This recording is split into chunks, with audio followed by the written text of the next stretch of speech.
like to start the joint press conference by the Japanese Defense Minister and the U.S. Secretary of Defense.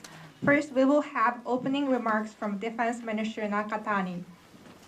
I'm honored to be able to welcome Secretary Hegseth to the Ministry of Defense today. We were able to welcome Secretary with a guard of honor and also with cherry blossoms in a full bloom across the Honor Guard Square.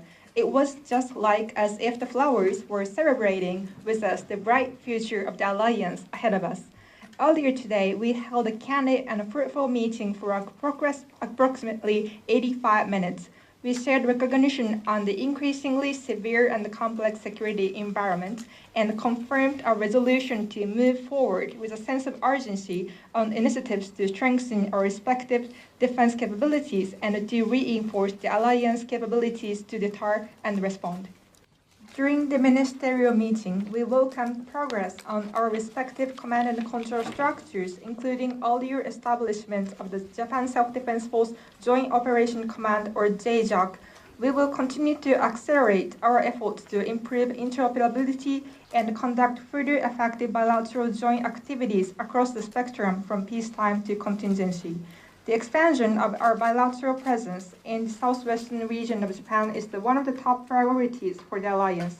At Japan's own initiative, we will continue to strengthen our defense posture in the southwestern region and strive to conduct more sophisticated and realistic bilateral trainings and exercises while gaining understanding of local communities. It is a vital task for both defense industries to support each other, to complement each other through co-development, co-production, co-sustainment, and other initiatives. Especially the stable delivery of missiles is crucial for both sides. Under the framework of Defense Industrial Cooperation Acquisition and Sustainment Forum, DICAS for short, we affirm to expedite efforts to start co-production of advanced mid-range air-to-air missile, or AMRAAM, as early as we can. In addition, I conveyed my intention to pursue the possibility of co-production of surface-to-air missile SM-6 as well. We also affirm to advance multilateral cooperation with regional partners, including Australia, the Republic of Korea, and the Philippines, in order to prevent any attempts to change the status quo by force or coercion, and to realize a free and open Indo-Pacific.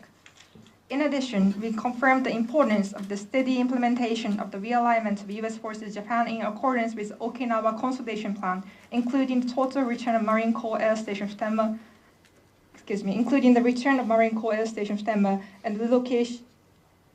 And we also confirmed the importance of gaining understanding of local communities for strengthening and maintaining the alliance. In addition, we affirmed to advance the cooperation in order to prevent recurrence of incidents and accidents involving U.S. forces. I share with Secretary Hegseth the experience of serving as a soldier in an infantry unit. I served as a ranger instructor. I used to live with the service members and train with them. And Secretary Hegseth has experience in Iraq and Afghanistan as a platoon leader and has a warrior spirit. I look forward to continue to proceed forward down the road to a stronger alliance with Secretary Hegseth while carrying the heavy burden, which is our solemn mission of national defense. And I look forward to working together for the alliance and for the peace across the world, as well as for the stability in the region. And I believe today's meeting was a great success. We were able to share as the defense ministers our spirit as a leader of defense authorities, and also we share our recognition of the international security environment, and we could have been able to share our understandings. So I believe it was a great success. 私の方から以上です。Thank you. 続きまして、ヘグセス国防長官お願いします。So then we would like to welcome Secretary Hegseth for his opening remarks. Well, Minister Nakatani, I agree. It was a great success. Thank you. Thank you.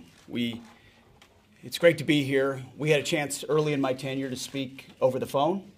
We've met a number of times and quickly developed a great relationship, like two long-lost infantrymen.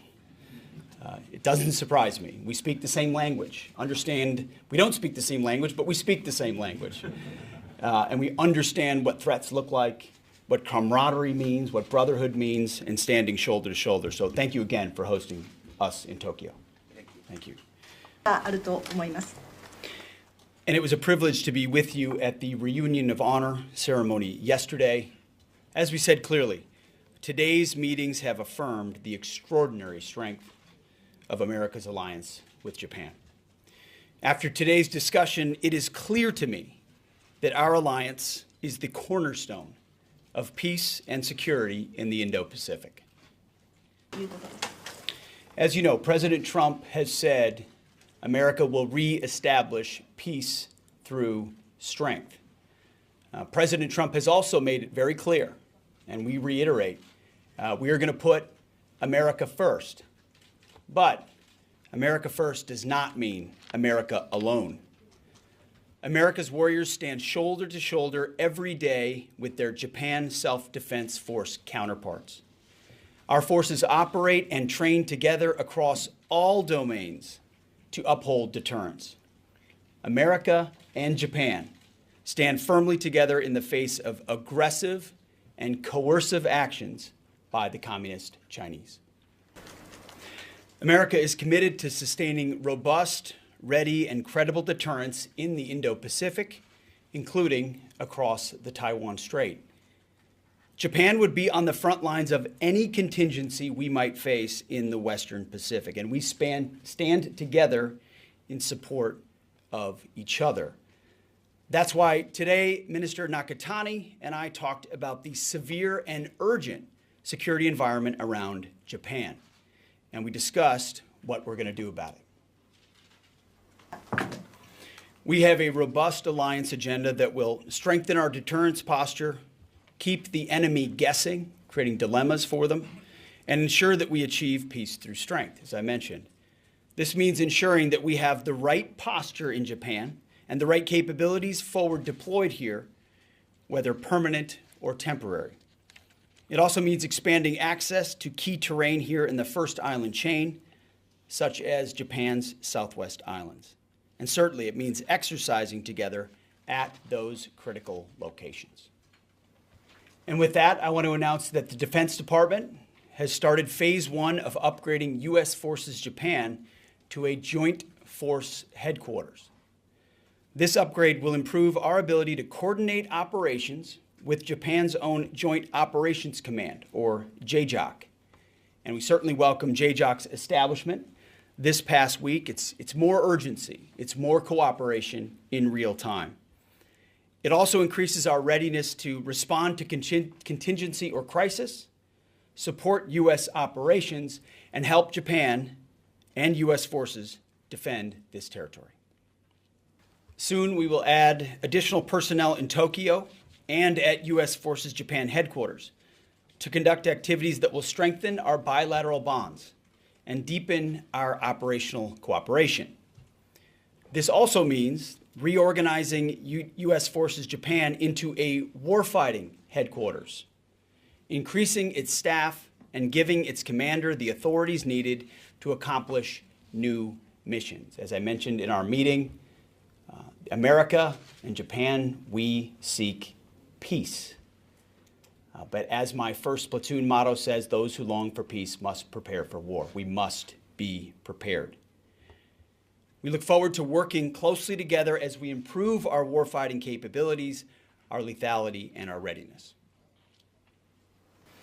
And just for a moment before we take questions, one other thing I'd be remiss in not mentioning publicly is that at the Defense Department, our heart and prayers continue in an unrelated but powerful matter, continue to go out to the soldiers and families impacted by the ongoing recovery operation for 4 missing U.S. soldiers in Lithuania. We continue to monitor the situation very closely, and it's a reminder, no matter whether it's an actual combat situation, whether it's training or exercises, nothing in the world of soldiering is routine. It all comes with danger and with risks. And we're thinking about those soldiers and their families today. And with that, I welcome questions. Thank you, Mr. Secretary. Now we'll be taking questions. I ask for your kind understanding that we have limited time for the question and answers as the ministers have another engagement today. For those who will be asking a question, please wait to be acknowledged. Also, please state your name and affiliation and indicate for whom your question is intended. We will be taking Japanese press first. This is Nakatani from Nikkei newspaper. My question is intended both for Defense Minister Nakatani and Secretary Hegseth. First, for Minister Nakatani, during the meeting, was the subject of Japan's defense spending and host nation support, or HNS, was raised. Then, for Secretary Hegseth, as the security environment in the region is increasingly severe, by when and to what extent do you think Japan should increase its defense spending? Also, did you convey such specific figures to Defense Minister Nakatani during today's meeting? Moreover, there were media reports about the halt to upgrading of USFJ. What did you discuss during the meeting on command and control, and what is the desirable state of command and control structure for you? Thank you. During today's meeting, Japan and the U.S. side discussed strategic matters, and we discussed a lot of practical matters, and we gained concurrence on many of those points. As we were discussing about the severe security environment facing Japan, both sides confirmed the need to strengthen Japan-U.S. alliance deterrence and response capabilities. And during our discussions, I shared how Japan is, through our own power, making strong efforts to drastically strengthen our defense capabilities. And I conveyed our efforts to fundamentally strengthen defense capabilities. And within that, what mattered the most is the contents of the capabilities, and it is important that Japan is responsible and proceeds forward at its own discretion. Amidst the most severe security environment that Japan has encountered since the end of the war, Japan will continuously assess and take initiatives based on its national security strategy and other policies to strengthen its deterrence and response capabilities. I have explained those points during today's meetings and gained understanding from the U.S. side. There were no discussion about the specific figures. And concerning the host nation support, it was not discussed during today's meetings. With that being said, the Ministry of Defense is going to communicate closely with the Trump administration, including Secretary Hegseth, in order to further strengthen the alliance capabilities to deter and respond. Secretary Hegseth, the floor is yours. Thank you. I agree with the minister's characterization. We certainly agreed, we agreed across the board, but most urgently about the strategic situation, about the severe nature of the threat. Both of us understand the urgency of it and the importance of reestablishing deterrence. It's something I talk about all the time with our own military, reviving the warrior ethos, rebuilding our military, and restoring deterrence. Those are the three pillars of what President Trump's Pentagon is trying to do to make sure we're prepared as much as possible. So, no, we did not talk specific numbers about Japanese defense spending. We're confident that Japan will make the correct determination of what capabilities are needed inside our alliance to make sure we're standing shoulder to shoulder. And they have been a model ally, and we have no doubt that will continue. But we also both recognize everybody needs to do more. We all need to do, not just by every single metric. Our cooperation, our exercises, every aspect of this relationship should draw stronger and more robust, and that makes it more likely we're able to deter, which makes it more likely that we have peace, which is certainly what President Trump wants, what I want, what the American people want, and what this alliance is built on. Hi, Bill Gertz with the Washington Times. My question, too, is for both leaders. China's leader has ordered his forces to be ready to annex Taiwan by 2027. For Secretary Hegseth, how important is preventing a Chinese attack on Taiwan to your policy of restoring deterrence? And for Mr. Minister, if China does attack, will Japan join U.S. and other allies in defending the island? We would like to welcome Secretary to answer first. Thank you. Well, it's a great question. It's the right question. There's a reason we use the phrase reestablish deterrence. because the Trump administration arrived after 4 years of deferred maintenance on deterrence. What happened with the invasion in Ukraine never would have happened if President Trump was in that position. October 7th, what happened in Israel never would have happened. The tragedy, the travesty that was 13 soldiers, as well as the collapse in Afghanistan and the shame that came with it, never would have happened. Those incidents and others, including the nature of our relationships with our allies, created a vacuum, a perception that America was not strong and wasn't prepared to deter conflicts from starting. Now, those things may not have occurred in this part of the world. However, the signals were seen in capitals around the globe. Our job now, at this moment, here with our allies, is to say we are reestablishing deterrence. Peace through strength with America in the lead is back. And we will ensure in every way that we are leaning forward in that deterrence posture, because we don't want to live in a day where an action like that is taken. President Trump has a lot of great relationships with world leaders. He will leverage those. He will leverage other economic relationships as he does so well. Our job at the Defense Department with our friends on the military side is to build an alliance so robust that both the reality and the perception of deterrence is real and ongoing, so that the Communist Chinese don't take the aggressive actions that some have contemplated they will. So our job is to maintain peace by being strong, and I think with President Trump in the lead and alongside our allies and partners, that's something we can do.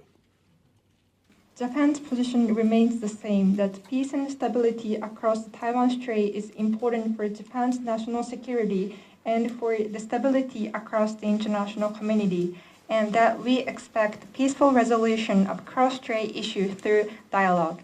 And during the summit meeting in February and during today's meeting as well, both sides shared that cross-strait peace and stability is important.